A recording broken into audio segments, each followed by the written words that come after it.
Actualmente nos encontramos inmersos en un sistema económico desbocado, donde las élites más adineradas actúan sin restricciones. Cuando figuras como Warren Buffett reconocen públicamente que no están pagando los impuestos que deberían, no lo hacen por altruismo, lo hacen porque saben lo que se avecina. Son conscientes de que las diferencias de riqueza se están volviendo tan extremas que el resto de la población, empobrecida y frustrada, comenzará a reaccionar con enojo y movilización. Estas situaciones se volverán cada vez más comunes y seguramente aparecerán en tu programa, donde podrás comentarlas con ese estilo irónico y sagaz que tanto te caracteriza. Y sí, reírnos de esto puede ser una forma de resistir la desesperación. Pero llegará un punto en que no habrá risas que disimulen la angustia de no poder pagar la atención médica de tu madre, de no conseguir empleo después de haberte endeudado hasta el cuello para sacar un título universitario que no te garantiza nada. Esta es la realidad diaria de millones de personas, una realidad que se degrada con el paso del tiempo. Estamos siendo testigos de una sociedad que está perdiendo el rumbo. Esto nos conecta con algo que ya hemos comentado más de una vez: estamos presenciando el colapso de un imperio. Y cuando los imperios caen, surgen justamente este tipo de síntomas. En cuanto a lo que hace Trump, no es nada nuevo. Cada vez que se impulsan recortes fiscales para los ricos y las grandes corporaciones, se incluye algún mínimo beneficio para el ciudadano promedio. Es un truco para dar la impresión de que todos salen ganando. Pero en realidad, mientras los poderosos reciben un banquete, al pueblo le reparten solo las migas. Y si eso te deja conforme, es que no estás viendo el insulto oculto detrás del gesto. En esta última ocasión, intentaron hacer pasar como algo generoso la eliminación de impuestos sobre las propinas. Pero si uno examina la letra chica, se descubre que solo aplica hasta un tope de $25,000 anuales, que casualmente es lo que gana gran parte del personal de servicio. Es decir, no representa una mejora real. Mientras tanto, ¿los ricos tienen límites similares? Por supuesto que no. Todo esto parece un juego de niños. ¿Y dónde están nuestras estructuras colectivas para hacer frente a esta situación? La verdad es que nuestras organizaciones sociales están dispersas, debilitadas y carecen de fuerza real. Y eso es un gran problema. Nadie va a venir a solucionarlo por nosotros. Si queremos un cambio, tenemos que reconstruir el tejido organizativo, unirnos y plantarnos como una verdadera oposición. Solo así lograremos generar una transformación real en las calles y en las políticas. Una de las razones por las que el poder continúa concentrándose arriba y la desigualdad se profundiza, es precisamente porque no encuentran resistencia. Cuando Trump llegó al poder por primera vez, parte de su atractivo fue que dijo en voz alta lo que otros políticos, tanto republicanos como demócratas, evitaban reconocer: que Estados Unidos está cada vez más dividido económicamente. Y eso no es nuevo. Llevamos 4 décadas de transferencia sistemática de riqueza desde los sectores más vulnerables hacia las cúpulas del poder. Así es como surgen figuras como Jeff Bezos, que puede darse el lujo de convertir Venecia en el escenario de su boda. Porque ese es el mundo que se ha construido a su medida. Mientras la mayoría apenas puede soñar con visitar Venecia, hay quienes pueden alquilarla por una semana entera para celebrar fastuosas fiestas, llegando en yates de cientos de millones de dólares. Vos y yo hacemos chistes sobre eso, como si habláramos de un planeta lejano, porque ese nivel de riqueza nos resulta completamente inalcanzable. Pero detrás del absurdo, hay algo mucho más serio: una brecha social que no deja de ampliarse.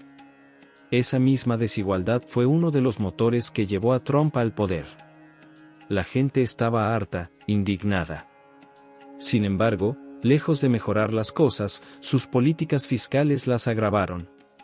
Lo irónico es que luego utilizó esa misma desigualdad, que él había profundizado, para culpar a Biden. Y si bien el actual presidente no ha revertido esa tendencia, tampoco la ha acelerado al mismo ritmo. Pero Trump fue astuto. Supo canalizar el malestar popular para volver a posicionarse. Su nuevo proyecto no es más que una repetición del mismo patrón: beneficios desproporcionados para los que más tienen. Ya en diciembre de 2017, cuando tenía el control del Congreso, logró aprobar una de las reducciones de impuestos más significativas de la historia reciente. Nadie discute eso. Pero lo curioso es que esa medida llegó en un momento en que la acumulación de riqueza en las clases altas había alcanzado niveles históricos. Llevábamos 4 décadas en las que la riqueza se trasladaba desde la clase trabajadora hacia los de arriba. Era, sin duda, el peor momento para regalarles más ventajas fiscales. La única reacción de los tibios demócratas fue fijar una fecha de caducidad para esa ley, el 31 de diciembre de 2025. Un gesto débil. Mientras tanto, el sector empresarial celebró con entusiasmo, como si se tratara de una victoria histórica. No les importaron los discursos xenófobos, ni los ataques a los inmigrantes. Lo apoyaron sin dudar, porque él cumplía con lo que necesitaban, blindar sus beneficios y buscar nuevas exenciones. Y en estos últimos tiempos, ha vuelto a hacer exactamente lo que se esperaba de él. Todo lo demás, los escándalos, las polémicas, los discursos incendiarios, no son más que parte del espectáculo. El verdadero objetivo ya fue alcanzado: consolidar un modelo económico que favorece exclusivamente a los poderosos. Y lo cierto es que a los que manejan los hilos, los grandes bancos, los gigantes tecnológicos como Amazon y Google, no les importa qué más haga. Para ellos, su presidencia ya les resultó útil. Si en algún momento se pasa de la raya, lo frenarán, lo corregirán. Como ya ha pasado con ciertas políticas comerciales, donde tuvo que dar marcha atrás después de tanto show mediático. Lo esencial ya está hecho. El resto es solo ruido. Y mientras tanto, esos mismos sectores ya están mirando hacia el futuro, buscando quién será el próximo rostro que les sirva para continuar con este modelo.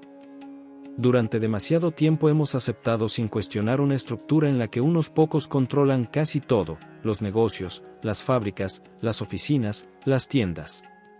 ¿Pero por qué? Hace siglos nos rebelamos contra la idea de que un solo hombre, un rey, debía decidir por todos. Algunos países incluso derrocaron violentamente a sus monarcas. Dijimos con claridad: no más reyes.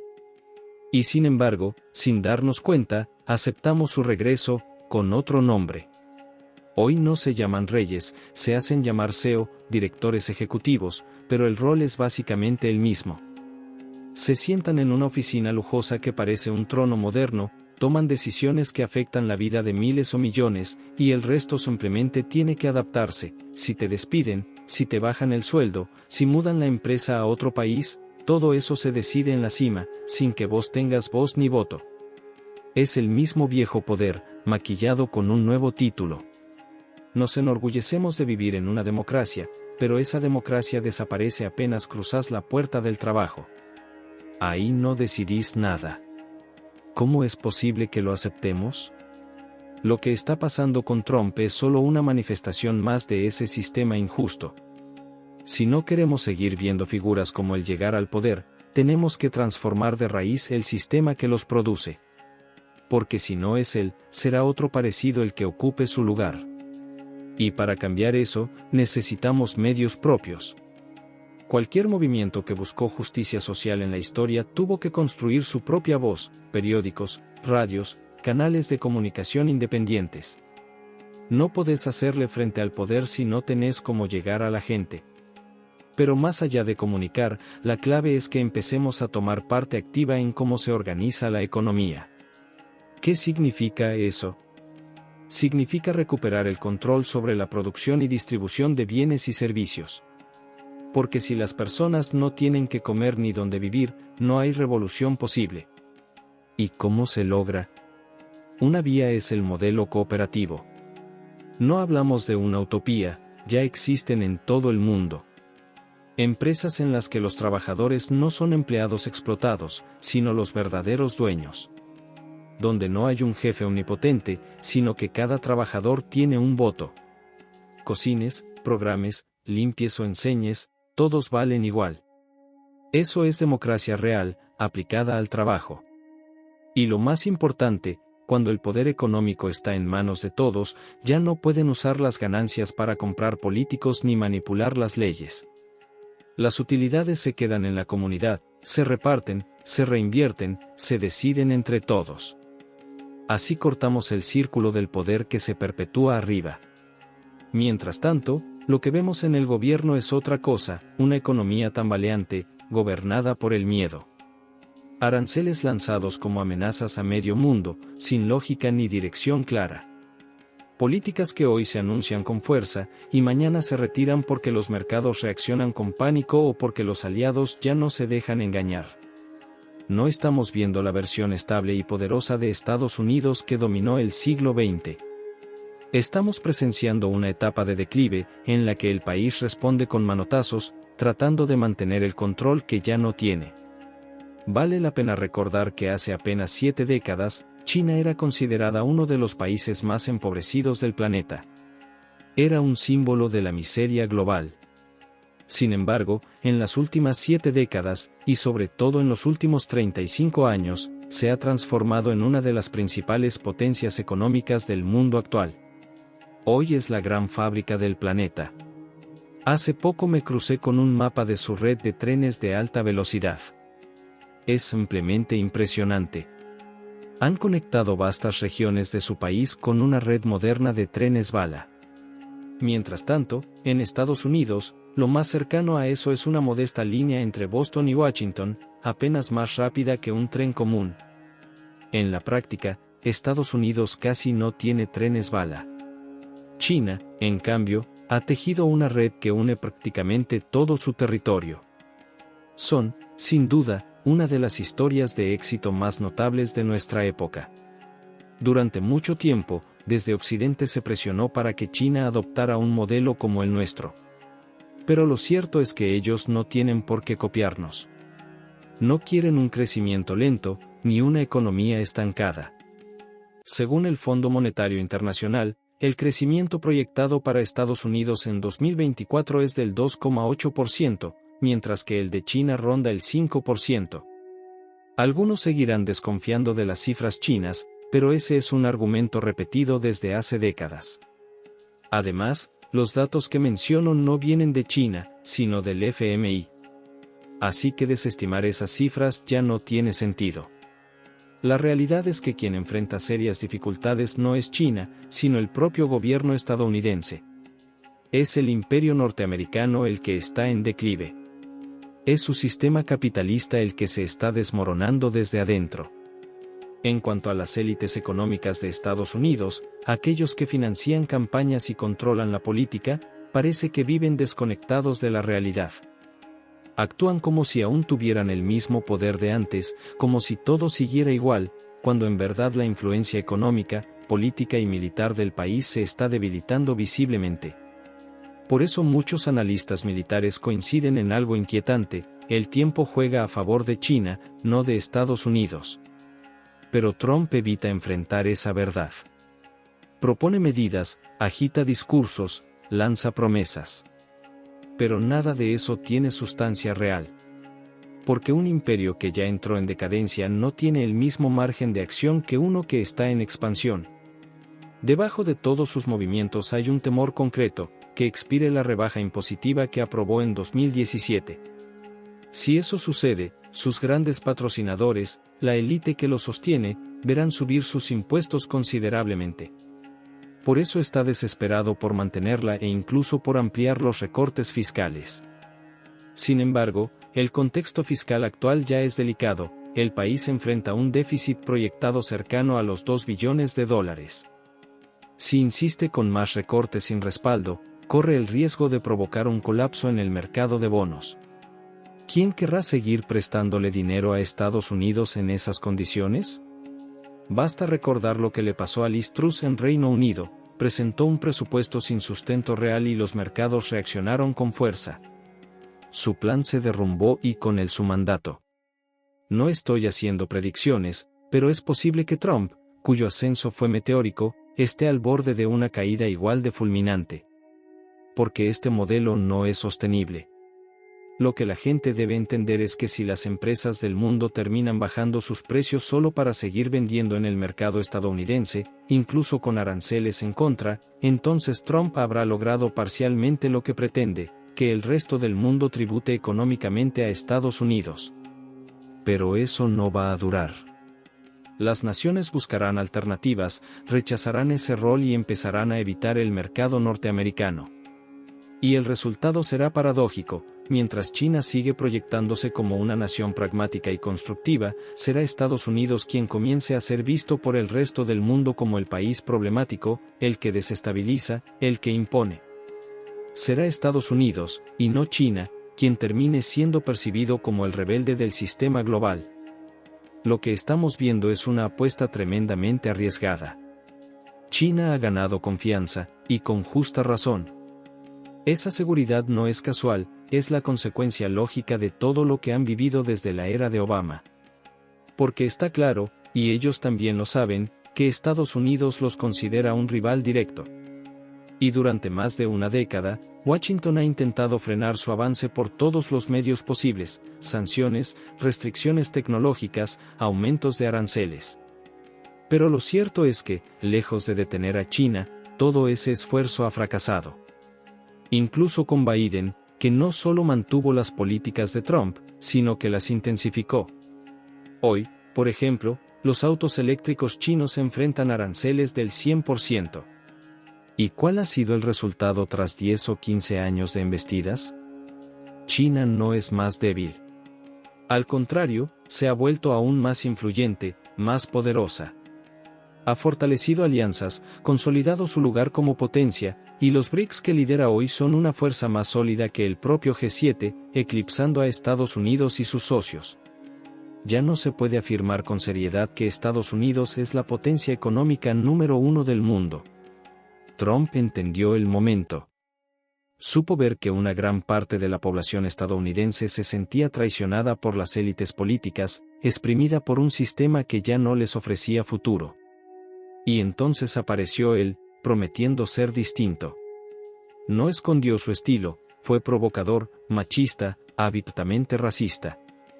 No lo hizo en privado, lo gritó en público. Y aún así, o tal vez por eso mismo, convenció a millones de que era una alternativa real. Cuando tenés dos partidos tradicionales que no te ofrecen soluciones, no es extraño que la gente elija a quien prometa romper el molde. Los demócratas también tuvieron su figura disruptiva, Bernie Sanders. Era el diferente del otro extremo del espectro. Pero el establishment demócrata bloqueó su camino, y esa decisión les costó caro. No hay motivo alguno para pensar que Trump vaya a cambiar. Su carta siempre fue presentarse como el outsider, el que no juega con las reglas del sistema. Y un último ejemplo que ilustra esta lógica es el conflicto en Ucrania. Todo comenzó tras la disolución de la Unión Soviética, cuando la OTAN fue ampliando su influencia hacia el este, acercándose cada vez más a las fronteras rusas. Rusia, especialmente bajo el liderazgo de Putin, advirtió: Ucrania, no.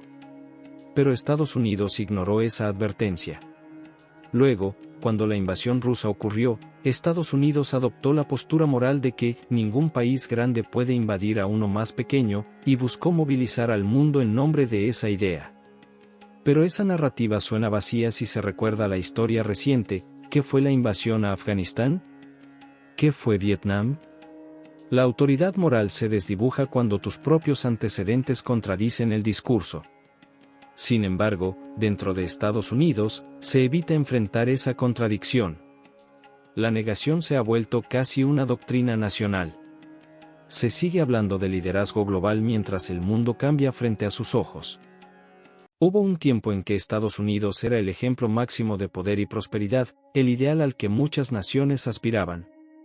Sin embargo, el panorama actual revela una nación que se desmorona rápidamente, empujada por decisiones erradas, visiones cortoplacistas y una política exterior impulsiva, personificada especialmente durante la administración de Donald Trump. Lo que una vez fue un faro de libertad se ha transformado en un epicentro de inestabilidad, marcado por acciones imprudentes que no solo han perjudicado a su propia población, sino también a países vecinos. Entre los más afectados se encuentra México, que ha sufrido directamente los efectos de estas maniobras de poder sin sentido. Para los mexicanos, trabajadores, agricultores, emprendedores, el impacto ha sido claro. conocen de primera mano las consecuencias de una retórica hostil y medidas que van más allá de palabras ofensivas o muros físicos. Las verdaderas barreras son las económicas, aranceles agresivos y políticas que han empobrecido a millones. Trump no ha mostrado ningún interés en la historia compartida entre ambas naciones ni en el aporte fundamental que la comunidad mexicana ha hecho al crecimiento económico de Estados Unidos. En lugar de reconocer ese esfuerzo, optó por construir un enemigo ficticio, utilizando a México como chivo expiatorio para desviar la atención de los problemas estructurales de su país, muchos de los cuales nacen de su propio mandato. Las decisiones adoptadas por su administración, como la presión sobre empresas para que regresen fábricas al territorio nacional o los aranceles impuestos a productos mexicanos, no fueron estrategias reales de recuperación, sino espectáculos montados para el público. Pero detrás de la puesta en escena, la realidad fue otra. Estados Unidos ha perdido competitividad global, y cuando una potencia deja de confiar en sus fortalezas internas, recurre al miedo, a la coerción y al aislamiento. La historia ha demostrado que todos los imperios que siguen ese camino acaban enfrentando un mismo destino, el colapso. Trump, cegado por su afán de dominio, creyó que levantar barreras comerciales era suficiente para revertir el declive. Supuso que aplicar impuestos a los productos provenientes de México, Canadá, Europa o China obligaría al mundo a doblegarse. Sin embargo, la globalización no se detiene con muros ni con decretos. Esas políticas no revitalizaron la industria nacional, solo aceleraron su desgaste. El resultado, una espiral de inflación, recesión y pérdida de credibilidad. Aplicar aranceles del 25%, 30% o más no eliminó la presencia de productos extranjeros, simplemente elevó los precios y trasladó la carga económica a los trabajadores, irónicamente, el sector que Trump afirmaba proteger. Hoy, un automóvil ensamblado en México, con piezas provenientes de distintos rincones del mundo, se ha convertido en un lujo para muchas familias estadounidenses. Los consumidores en Texas, California o Florida notan como el precio de lo más básico, un simple carrito de supermercado, ha escalado sin freno. ¿La raíz de este fenómeno? Las políticas arancelarias impuestas durante la era Trump, presentadas como grandes victorias, pero que en realidad han sido un tiro en el pie para la economía estadounidense. La historia está llena de advertencias ignoradas. El Imperio Británico, que alguna vez dominó mares y mercados, creyó que los privilegios se podían blindar con barreras comerciales y políticas coloniales. Sin embargo, esa misma soberbia lo llevó a caer desde la cúspide del poder hasta convertirse en una isla con escasa influencia global. Hoy, bajo el liderazgo de Trump, Estados Unidos parece estar recorriendo ese mismo camino hacia el abismo. Los aranceles, que supuestamente debían proteger la industria nacional, han fracturado las cadenas de suministro globales que daban vida al modelo económico estadounidense. Sin insumos asequibles de México o de Asia, muchas fábricas simplemente no pueden operar. Empresas tecnológicas enfrentan aumentos descomunales en sus costos y pierden competitividad frente a potencias como China, Corea del Sur y la Unión Europea. Las consecuencias están a la vista. El valor del dólar ha caído bruscamente, solo entre enero y abril perdió casi un 10%, y los inversionistas globales han comenzado a mover su capital hacia otras monedas más estables, como el euro, el yen o incluso el yuan. Las grandes corporaciones, que en su momento apoyaron a Trump por los beneficios fiscales, ahora miran con preocupación cómo el país se vuelve un terreno hostil para el capital, la innovación y el crecimiento. Porque la prosperidad, en un mundo interconectado, no se construye levantando muros. Se construye tendiendo puentes. Y esos puentes han sido sistemáticamente destruidos por la política exterior impulsiva y el discurso divisivo del expresidente. Nadie comprende mejor las consecuencias de esta visión errada que México. Millones de trabajadores mexicanos, que forman parte vital de cadenas productivas internacionales, hoy ven peligrar sus empleos. Los aranceles encarecen los productos agrícolas, que pierden competitividad. Miles de pequeños negocios, desde exportadores de alimentos hasta talleres familiares, luchan por mantenerse en pie frente a un país que antes fue su aliado y hoy actúa como agresor. La política arancelaria de Trump nunca fue una verdadera estrategia económica. Fue un espectáculo populista, diseñado para manipular la percepción de los votantes, haciéndoles creer que los estaba protegiendo, cuando en realidad estaba sembrando caos e inestabilidad en toda la región. Si Estados Unidos quisiera realmente recuperar su liderazgo global, necesitaría abrir espacios de diálogo, impulsar la cooperación y transformar su modelo económico hacia uno sostenible e inclusivo. Pero Trump eligió el camino inverso, el del aislamiento, los impuestos punitivos y las promesas vacías que conducen directo a la decadencia. Y cuando ese castillo de naipes se venga abajo, no solo pagarán el precio los estadounidenses. Las repercusiones alcanzarán a toda América. El precio de las decisiones tomadas en Washington no lo pagará solo Estados Unidos. México, y con él, toda la región, arrastra las consecuencias de estar ligada a una economía que antaño fue motor de desarrollo, y que hoy se está convirtiendo en una pesada carga. Donald Trump no solo desencadenó una tormenta económica dentro de su propio país, también provocó ondas sísmicas devastadoras para sus aliados más cercanos. México, que durante décadas ha sido un socio comercial clave y un vecino estratégico, se ha convertido en el blanco preferido de sus políticas cargadas de hostilidad y falta de visión. Los aranceles impuestos a productos mexicanos actúan como un golpe directo al corazón de nuestra economía. Interrumpen las dinámicas de producción, exportación y empleo. Productos como el aguacate, el jitomate o partes automotrices, que antes fluían libremente como parte del engranaje económico bilateral, ahora enfrentan costos adicionales y obstáculos innecesarios, motivados únicamente por el afán de Trump de convertir a México en el chivo expiatorio de su retórica política. Solo hay que observar lo que ocurre en las zonas rurales mexicanas. Agricultores que antes se enorgullecían de abastecer al mercado estadounidense ven ahora sus cosechas deteriorarse sin poder venderlas. Los precios caen en el mercado local, las exportaciones se frenan, y toneladas de productos se pudren en los controles fronterizos. Mientras tanto, en Estados Unidos, los consumidores pagan el doble por alimentos que antes eran accesibles. Esa es la ironía brutal de una política que presume ser patriótica, pero que perjudica tanto al proveedor como al comprador. Pero el golpe no se detiene en la agricultura.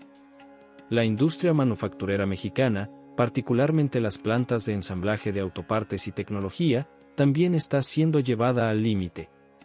Lo que antes era símbolo del éxito compartido entre dos economías, ahora se tambalea al borde del colapso.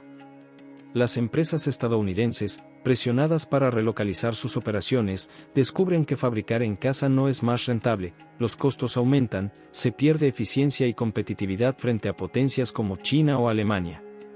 Trump, en su intento por salvar a la industria estadounidense, ha hecho exactamente lo contrario, destruir las cadenas de valor globales que durante décadas unieron a México y Estados Unidos, generando empleo, innovación y crecimiento mutuo.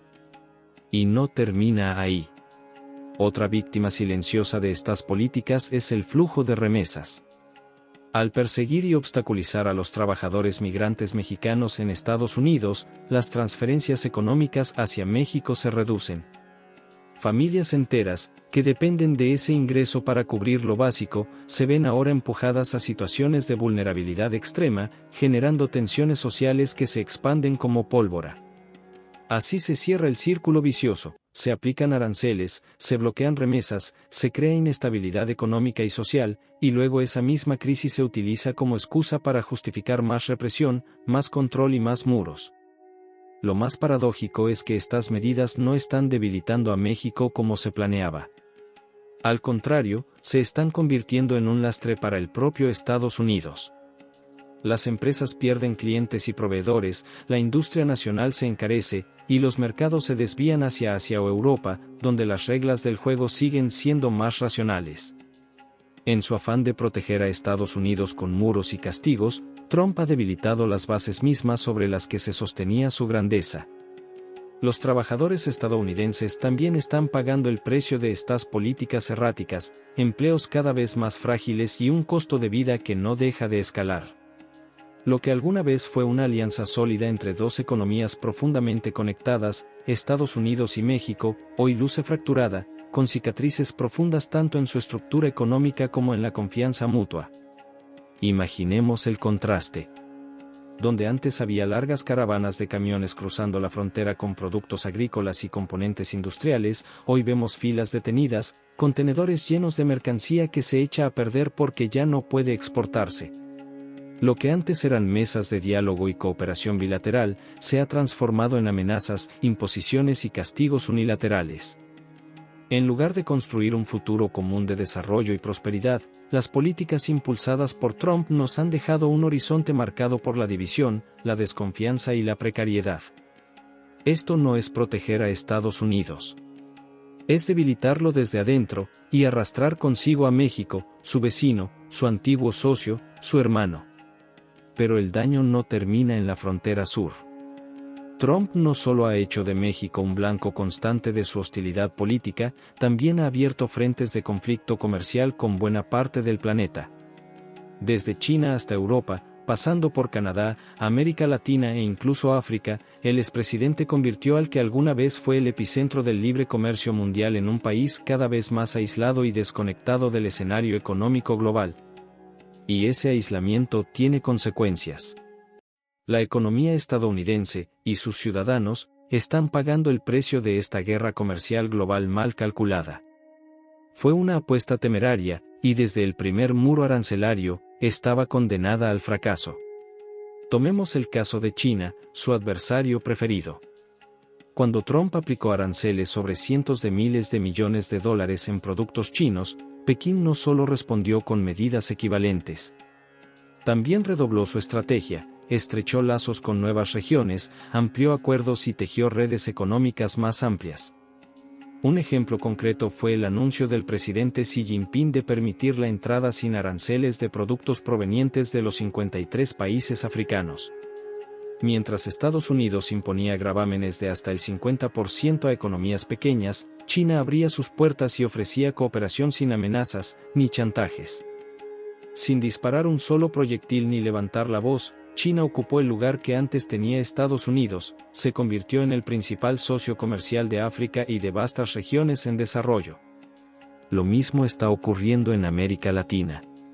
México, Brasil, Argentina y otros países que durante décadas fueron tratados como aliados o incluso como extensiones del mercado estadounidense, hoy se ven desplazados y despreciados por políticas proteccionistas, insultos diplomáticos y desprecio comercial. Y ese vacío no tarda en llenarse. China, Rusia e incluso la Unión Europea están ocupando esos espacios con propuestas de cooperación y desarrollo que antes eran exclusivas de Washington. México, que durante muchos años fue el mayor socio comercial de Estados Unidos, ahora se ve forzado a diversificar sus alianzas y construir nuevos acuerdos para sobrevivir al estrangulamiento económico generado por las medidas arancelarias de Trump. Y lo más preocupante es esto: todo este proceso ha dejado en evidencia el creciente aislamiento internacional de Estados Unidos. Un país que antes lideraba desde la apertura y la influencia estratégica, hoy se encuentra solo, desconectado de muchas de las dinámicas globales que alguna vez controló. Las cumbres internacionales, que en otro tiempo eran vitrinas del poder estadounidense, hoy se han convertido en escenarios donde ese liderazgo es puesto en duda y duramente cuestionado.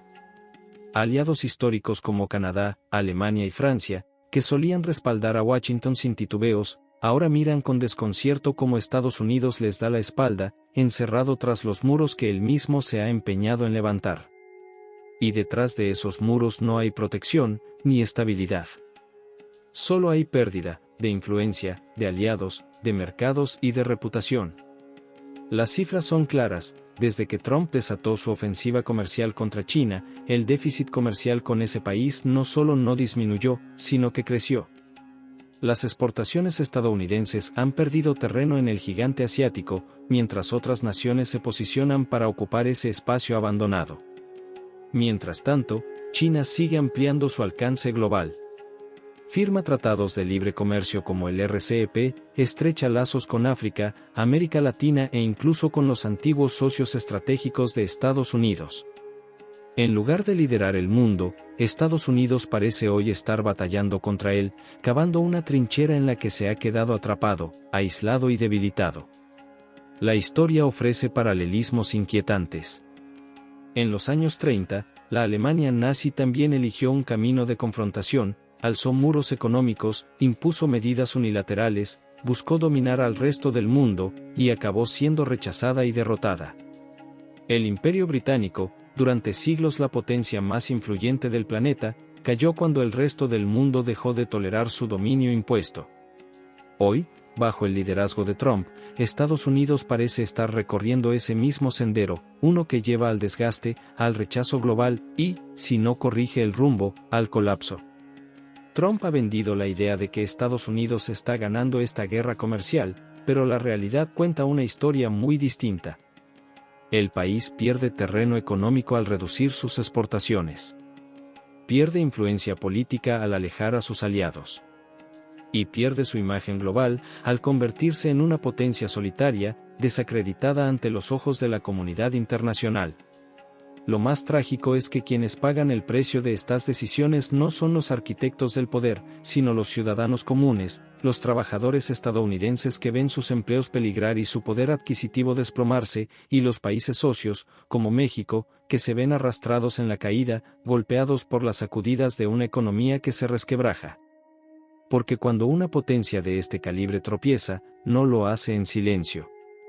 La caída de Estados Unidos, si se concreta, provocará ondas sísmicas que golpearán con fuerza a todos los países que dependen de su maquinaria económica.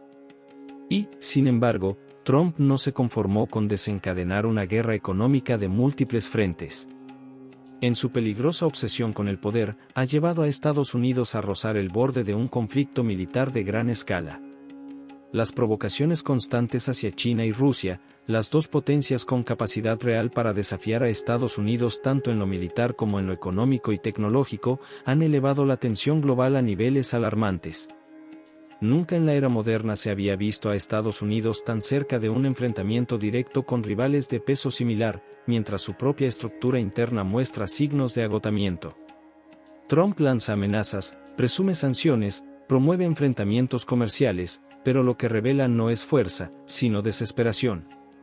Desesperación de un imperio que ve cómo se le escapa entre las manos el control del mundo. Porque ya no es la potencia industrial que dominó el escenario tras la Segunda Guerra Mundial. Durante décadas, Estados Unidos apostó por el sector financiero, los servicios y la tecnología, y cedió su lugar como fábrica del mundo a China y otras economías emergentes. Por eso, hablar hoy de competir en una guerra prolongada contra potencias como China o Rusia no es estrategia. Es fantasía.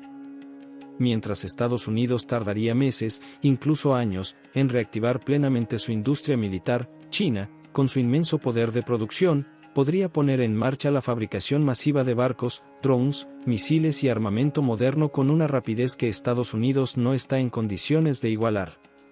Y no se trata solo de capacidad bélica. China se ha posicionado como el epicentro de las cadenas globales de suministro, una posición que Estados Unidos cedió voluntariamente hace décadas, empujado por la avidez de sus propias corporaciones, que priorizaron ganancias a corto plazo sobre la soberanía económica. En América Latina, y particularmente en México, sabemos bien qué significan estos juegos de poder. Cada vez que Estados Unidos se lanza a una guerra sin propósito claro, los países del sur suelen convertirse en escenarios secundarios de esa disputa, o peor aún, en moneda de cambio. Es un patrón que ya vimos repetirse demasiadas veces. Estados Unidos prometió libertad y desarrollo a naciones como Vietnam, Irak y Afganistán. ¿El resultado? Guerra, destrucción y retirada en deshonra. Y hoy, en Ucrania, somos testigos de una nueva tragedia, decenas de miles de muertos, un país hecho ruinas, mientras Occidente observa sin capacidad real de frenar a Rusia, que avanza hacia sus objetivos con decisión implacable. Trump, cegado por su ambición, no comprende que ya no lidera una potencia invulnerable. La cruda realidad es que Estados Unidos ha sido derrotado en casi todas las guerras que ha iniciado, en Vietnam, en Irak, en Afganistán, y en este momento, se perfila otra derrota en Ucrania. En ese contexto, empujar a la nación hacia un posible conflicto abierto con China, una potencia con 4 veces más población, vasto territorio y una base industrial incomparable, no es solo una locura. Es un suicidio geopolítico. Lo más inquietante es que Trump no se ha limitado a amenazas o discursos vacíos. ha puesto al mundo entero al borde de una nueva guerra, elevando la tensión global a niveles que no veíamos desde los años más oscuros de la Guerra Fría. Y si estalla esa guerra, las consecuencias no se quedarán en Washington o Pekín. Se sentirán en todo el continente, en México, en Canadá, en cada rincón de América Latina. Porque un conflicto de esa magnitud no solo derribaría los cimientos de la economía global, también arrasaría con la vida y el futuro de cientos de millones de personas. Lo más doloroso de todo es que, justo cuando el mundo más necesita líderes sabios, que elijan el diálogo sobre la confrontación, Trump opta por el odio, la escalada y la división. Su política no busca construir paz ni proteger el orden. Busca alimentar su ego, consolidarse como un salvador artificial, aunque eso implique destruirlo todo a su paso. Y el pueblo mexicano, que ha compartido décadas de trabajo, comercio y esfuerzo con Estados Unidos, no aceptará ser una víctima más del delirio de un líder que perdió el rumbo. Frente a este escenario, México no puede quedarse inmóvil ni resignarse a ser arrastrado por el caos. Es momento de tomar el control de nuestro destino. De dejar atrás la dependencia absoluta de un socio que ya no es confiable. La prioridad es clara: diversificar nuestros mercados, abrir nuevas rutas de exportación, fortalecer alianzas con otras regiones que busquen el desarrollo conjunto en vez del sometimiento mutuo. Esto no es simplemente una estrategia económica. Es una decisión existencial, una cuestión de soberanía y supervivencia. En un mundo en transformación, México debe defender su estabilidad con inteligencia, con visión y con independencia. Porque si no tomamos el timón ahora, el torbellino ajeno nos tragará con él. México necesita actuar con inteligencia, valentía y visión. Ha llegado el momento de construir nuevas alianzas fuera de la sombra de Estados Unidos. Fortalecer la cooperación con la Unión Europea, consolidar los lazos con China, la segunda economía mundial y el verdadero equilibrio frente al poder estadounidense, y expandir nuestras relaciones con los países del sudeste asiático, África y América Latina. Contamos con ventajas innegables: una ubicación geopolítica estratégica, abundante mano de obra calificada, y productos agrícolas reconocidos a nivel mundial. Si sabemos capitalizar esas fortalezas con una estrategia sólida, México podrá sostenerse por sí mismo y posicionarse como un socio confiable, autónomo y con un enorme potencial en el mundo multipolar que emerge. El modelo en el que una sola superpotencia dictaba las reglas ya no tiene vigencia. Este nuevo contexto global ofrece a México la oportunidad histórica de redefinir su papel, no como satélite de una potencia en declive, sino como nación soberana que decide su rumbo con firmeza. Pero para mirar hacia afuera, primero debemos fortalecernos por dentro. México necesita unidad. Los intentos de dividirnos, como lo ha hecho Trump con su discurso de odio, solo prosperan si dejamos que lo hagan. Si nos mantenemos unidos, ninguna política hostil podrá doblegarnos. Los mexicanos que viven y trabajan en Estados Unidos, a pesar de los ataques y desprecios, siguen siendo un puente invaluable entre ambas naciones. Ellos representan con orgullo lo mejor de nuestra cultura, esfuerzo, tenacidad y creatividad. Por eso, México debe proteger sus derechos y reconocer su aporte como parte esencial de nuestra identidad global. No podemos seguir siendo piezas descartables en los juegos de poder de otros. Cuando la economía estadounidense se tambalea por inflación, recesión o conflictos comerciales, es el momento de que México se eleve, atraiga inversiones, fomente la producción y mejore su competitividad.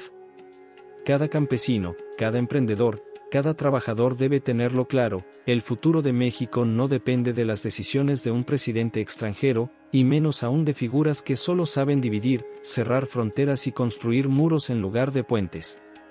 Hoy más que nunca, México necesita una nueva mentalidad, firmeza ante la presión externa y apertura estratégica al mundo. Los tiempos de obediencia ciega han terminado.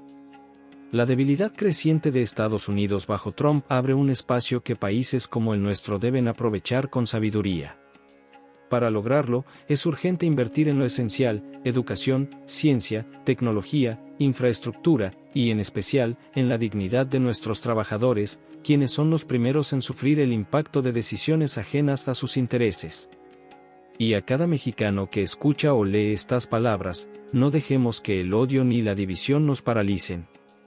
Convirtamos el agravio en acción, la injusticia en oportunidad, y la adversidad en fuerza.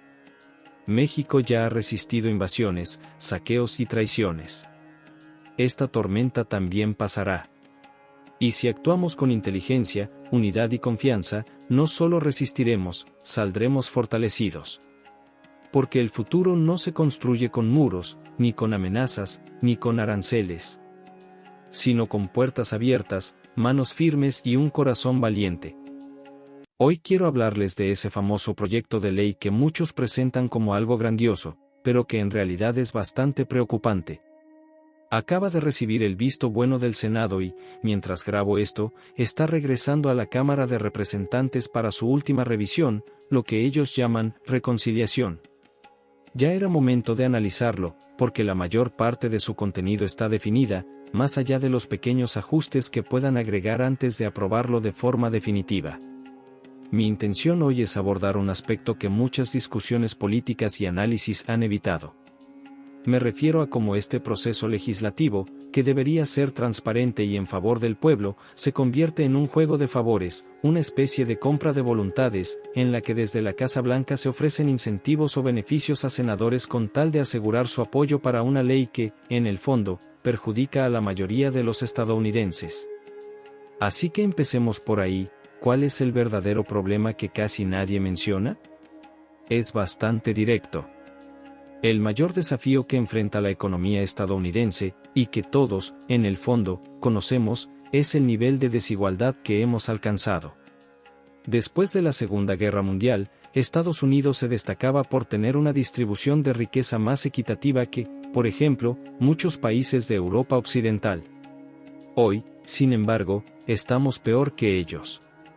En las últimas 4 décadas, hemos tomado un rumbo acelerado hacia una concentración cada vez mayor de la riqueza. Para que se entienda bien, en Estados Unidos ha ocurrido una redistribución de los recursos, pero no la que tanto temen algunos políticos, esa fantasía de que los pobres le quitarán a los ricos. No. La redistribución que realmente ha sucedido es de abajo hacia arriba. Se ha vaciado el bolsillo de las clases trabajadoras y medias para enriquecer aún más a quienes ya estaban en la cima. Permítanme mostrarles con cifras lo grave que es esta desigualdad. Tomemos a la mitad de la población del país. Somos alrededor de 330 millones de personas, así que estamos hablando de unos 165 millones de ciudadanos. ¿Saben cuánto patrimonio poseen en conjunto? Apenas el 2% del total de la riqueza nacional. Esa mitad de la sociedad debe sobrevivir compartiendo una mínima fracción de lo que existe. Si logran dimensionar eso, entenderán por qué se dice que la mitad del país vive en la pobreza. Y no es exageración ni retórica, es la cruda realidad. Ahora enfoquémonos en el siguiente 40% de la población. Este grupo es más acomodado que la mitad más pobre, aunque todavía está lejos del nivel del 10% más adinerado. Ya hablamos del 50% con menos recursos, ahora observamos a quienes podríamos considerar la clase media estadounidense. ¿Qué parte de la riqueza nacional manejan estas personas? Aproximadamente un 30%. Esto ya debería llamar la atención. Ese 90% de la población total, la mitad más pobre más la clase media, posee en conjunto menos de un tercio de toda la riqueza del país. ¿Qué significa esto? Que el 10% restante, el sector más privilegiado, concentra el otro 70% de los recursos. Es decir, 2/3 de toda la riqueza están en manos de una pequeña minoría. Esa es una desigualdad enorme, que hace prácticamente imposible sostener una verdadera democracia, donde cada persona cuente por igual. Porque cuando el 90% apenas accede a una pequeña parte de lo que genera, mientras una minoría se queda con la mayoría del pastel, lo que obtenés es una sociedad profundamente desequilibrada. Y es desde esta perspectiva que hay que mirar uno de los movimientos económicos más importantes del primer gobierno de Donald Trump, la reforma fiscal aprobada en diciembre de 2017. Esa medida significó un recorte masivo de impuestos para grandes empresas y personas adineradas. justamente para quienes menos lo necesitaban. Eran los mismos que ya venían ganando más y más con el paso de los años, beneficiándose de una transferencia continua de riqueza desde los sectores medios y bajos hacia ellos. No requerían ninguna ayuda, pero Trump se las dio de todos modos. Ese gesto es, en gran parte, la razón por la cual muchos quisieron que él volviera para un segundo mandato. Lo recompensaron por haberlos beneficiado con esa política. Y, como era de esperarse, una vez de regreso, continuó por el mismo camino, renovó esos recortes fiscales y sumó nuevos beneficios para los de arriba. Con este nuevo proyecto de ley, incluso algunos republicanos con algo de sentido común reconocen que el panorama solo empeorará. La desigualdad se intensificará, al igual que sucedió con la primera reforma tributaria. Si de verdad quisiéramos hacer grande a América otra vez, eso implicaría volver a tiempos en los que la riqueza estaba distribuida de forma más equilibrada, no aumentar la concentración como lo estamos haciendo ahora.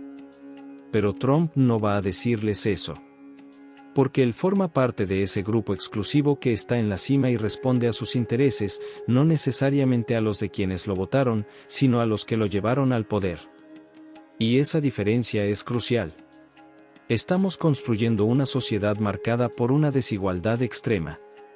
Y si la historia nos ha enseñado algo, es que cuando las mayorías comprenden cuánto están perdiendo, en oportunidades, empleos, sueldos dignos, ascensos, y calidad de vida, no lo aceptan eternamente. Llega un punto en que esa desigualdad se vuelve insostenible. Y cuando eso ocurre, quienes más se beneficiaron suelen terminar perdiéndolo todo. Es un patrón que se ha repetido una y otra vez a lo largo del tiempo. Para quienes creen que esto no podría ocurrir en nuestro país, les digo que ya está pasando. La situación actual es insostenible. La élite millonaria que domina el Senado y la Cámara de Representantes continúa acumulando riqueza sin límite, confiando en que nunca enfrentarán las consecuencias. Llevan haciéndolo desde hace tiempo, pero ese margen de maniobra se está agotando. Ya hemos llegado a un punto crítico donde la desigualdad es tan extrema que el sistema no aguanta más. Además, el Partido Demócrata está tan influenciado y atado a sus grandes financiadores que no logra ofrecer una oposición real y efectiva. Mirando hacia afuera, en países como Francia, hemos visto 2 veces en los últimos años cómo el gobierno intentó avanzar hacia niveles de desigualdad similares a los que estamos viendo aquí.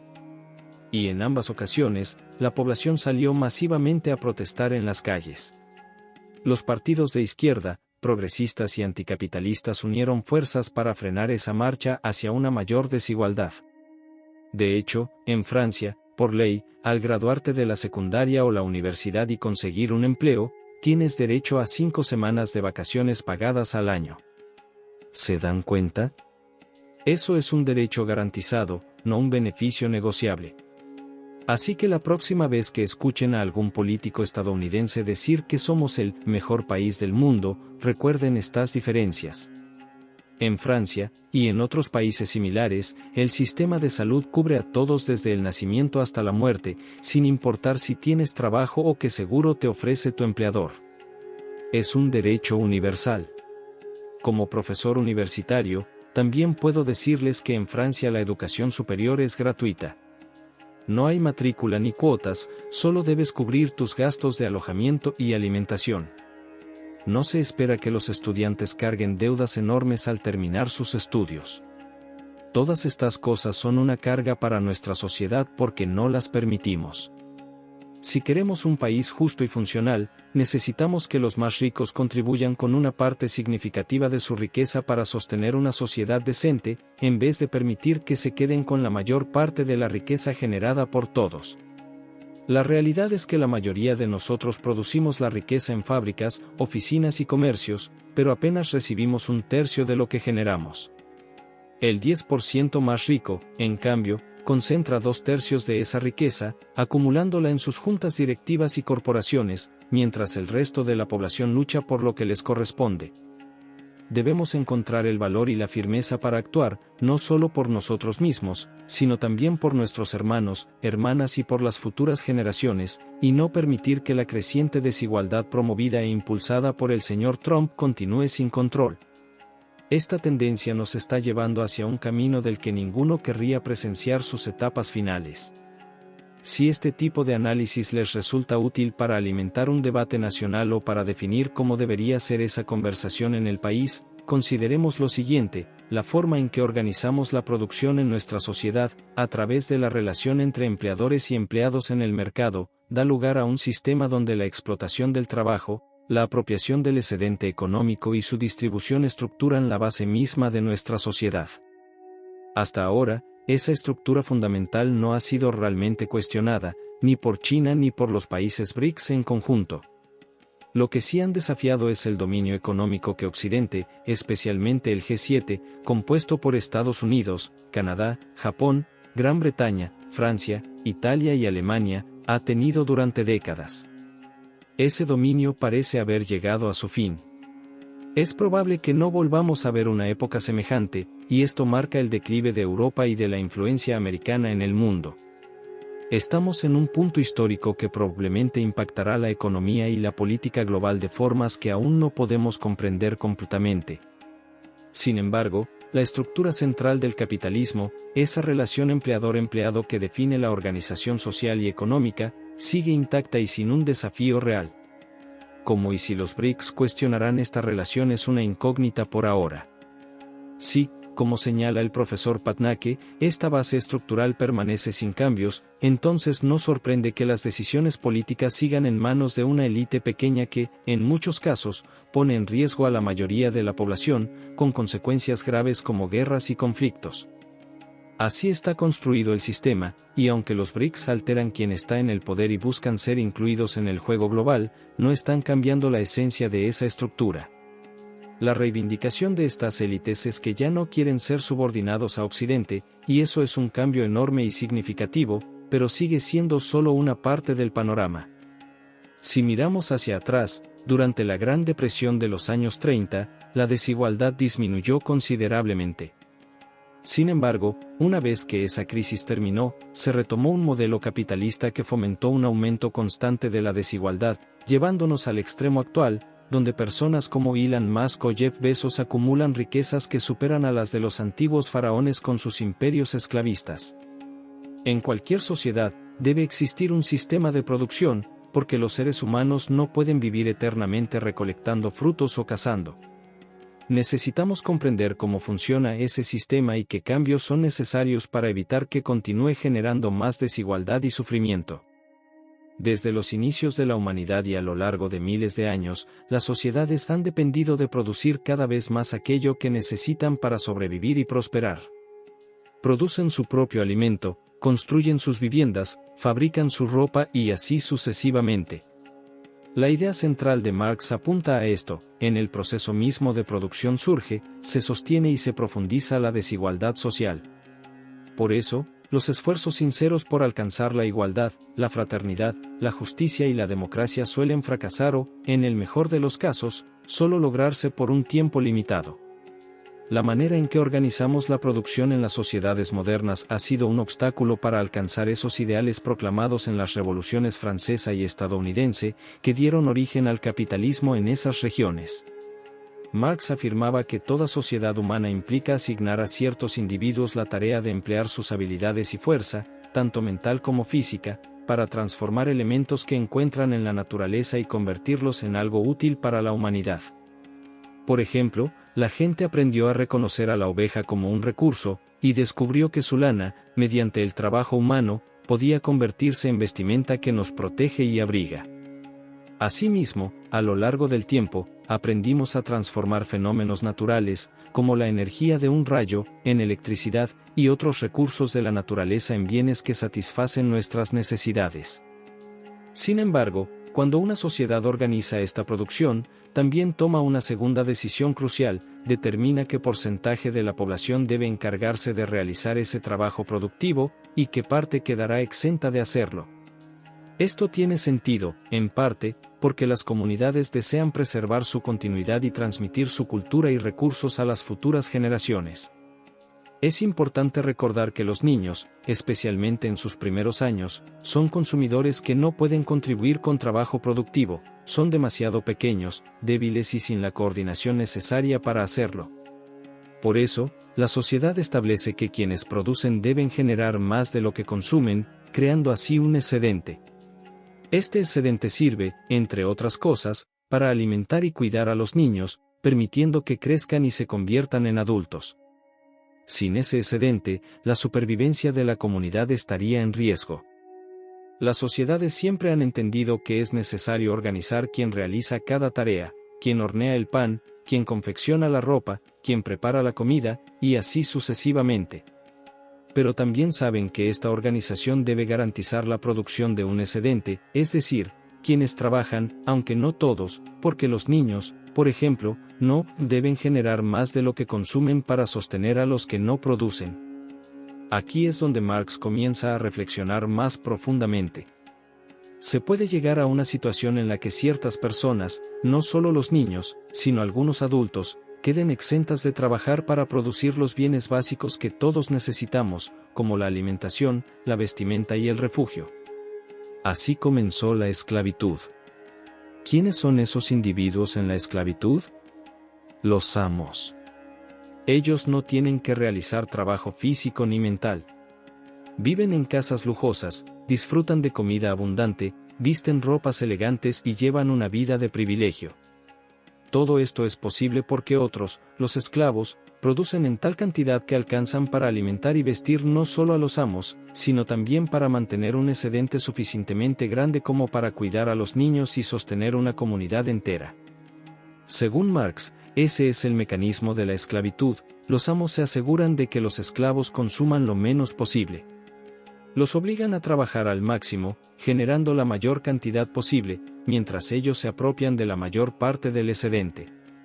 Además, mantienen un grupo de personas que no trabajan y que se encargan de controlar y reprimir a los esclavos, llamándolos el ejército. Su función es asegurarse de que los esclavos cumplan con su labor y mantengan la producción al máximo, recibiendo apenas una mínima parte de lo que generan. Esto sirve para maximizar el excedente y garantizar la vida lujosa de los amos. Sin embargo, Marx señala que la esclavitud puede ser superada. Sabemos que a lo largo de la historia, los esclavos se rebelaron y en muchos casos lograron abolirla, como ocurrió en la antigua Roma, durante la Guerra Civil estadounidense, y en numerosos otros lugares. Pero el sistema que reemplazó a la esclavitud, el feudalismo, liberó a las personas en un sentido legal, pues los siervos no eran propiedad directa de los señores, pero no cambió la estructura fundamental. Todavía había una pequeña élite en la cima, los señores, y un grupo subordinado, los siervos. Y los señores, con la riqueza que obtenían del excedente producido por los siervos, buscaban que éstos trabajaran más y a un costo menor, empleando mecanismos similares a los amos esclavistas, aunque en un sistema diferente. Este sistema tampoco pudo cumplir el sueño de libertad, igualdad y fraternidad. Cuando el feudalismo fue superado, principalmente porque los siervos ya no lo toleraban, llegó la era del capitalismo. Ya no había esclavos ni siervos, ni amos ni señores en ese sentido, pero las desigualdades continuaron. Los empleados vieron sus salarios presionados a la baja, mientras que los empleadores acumularon enormes fortunas, al igual que en los sistemas anteriores. La razón es simple, el sistema de producción está organizado de modo que un grupo produce un excedente que es apropiado por otro. Esa es la clave de la permanencia de la desigualdad. Quienes obtienen una parte desproporcionada del excedente lo utilizan para preservar y fortalecer esa misma desigualdad. Aquellos a quienes se les niega la parte justa del fruto de su trabajo están destinados a producir un excedente que beneficia a otros. Hoy en día, los trabajadores deben ir a sus empleos simplemente para poder sobrevivir. En esos lugares generan un excedente económico que se refleja en las ganancias de la empresa. Estas ganancias son obtenidas por los capitalistas, que suelen recibir dividendos periódicos, a menudo en sobres que les llegan 4 veces al año. Estos capitalistas son dueños de acciones en distintas compañías, no trabajan en ellas, pero al poseer esas acciones acumulan más riqueza constantemente. Mientras tanto, el trabajador que no posee parte alguna de esa propiedad está atrapado en la necesidad de ganar lo justo para subsistir. Esto se debe a que el empleador depende de que sus empleados estén vivos y activos para poder obtener el excedente que producen. Todas las sociedades humanas están organizadas en clases sociales. Marx define esas clases basándose en quien trabaja y genera ese excedente, y quien simplemente se apropia de él. Por un lado están los trabajadores, ya sean esclavos, siervos o empleados comunes, y por otro lado están los dueños, ya sean amos, señores o empleadores, como figuras contemporáneas del tipo Elon Musk. La brecha entre estos grupos se ha ido ampliando con el tiempo. Según datos del censo estadounidense, solo el 3% de la población es empleador. Y el 10% más rico posee alrededor del 80% de las acciones de las empresas del país. Conocemos esta realidad, pero para cambiarla, para avanzar hacia una verdadera igualdad y democracia, es necesario modificar el sistema de producción. Ya no se puede mantener un modelo donde unas pocas personas dirigen fábricas, oficinas o comercios, utilizando su poder para enriquecerse y su riqueza para incrementar aún más ese poder. Mantener este sistema es, en esencia, impedir que se cumplan los ideales de libertad, igualdad y democracia. Para decirlo con las palabras de Marx, el problema radica en el capitalismo, en un sistema que organiza la producción de una manera fundamentalmente equivocada, ya que es opuesta a la igualdad y a la democracia.